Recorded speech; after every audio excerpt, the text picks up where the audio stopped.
I was trying to heal myself with sweats and all sorts of things. And then a friend of mine said, oh, you have to hear about this great guru, and she was always saying, oh, you have to hear about this great person and that great person and another great. So I thought, okay.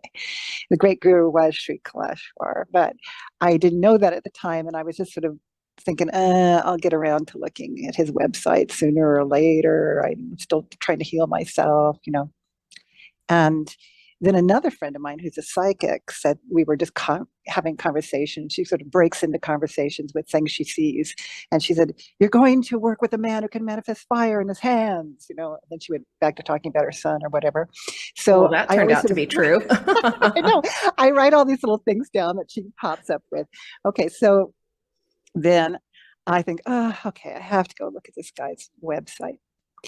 I go to the first page of the website, and it used to have a set of scrolling pictures of the ashram and of Swami on the first page. And the very first picture that was there when I opened up the website was Swami Sri Kaleshwar with fire coming out of the palm of his hand. And I said out loud, oh no, now I have to go to India. And a friend of mine who was in my house at the time said, when do we go?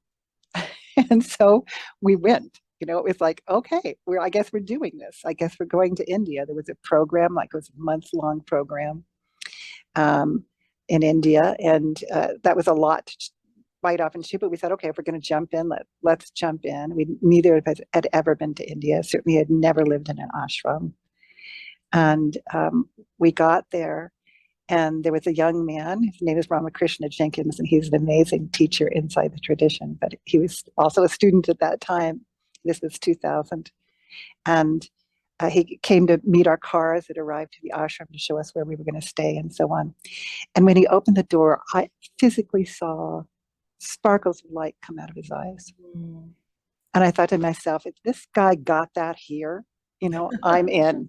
This is the place to be. I want this thing.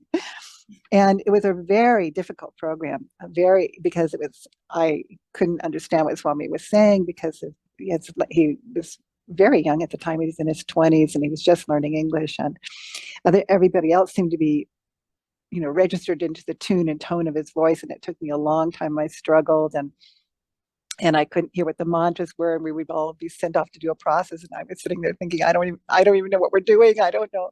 So it was very difficult. But soon early on in that program, he told us all to go back to our rooms, and he would give a distance healing.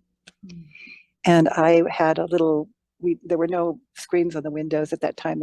There was only 2 floors to the student housing, and it wasn't finished yet. And it was just sort of open air. And so I had a little tent that I slept in, and I laid down in my little tent, and I closed my eyes, and then I could hear what I thought were angel wings flapping on the tent. And I thought, wow, this must be the distance healing that's going on.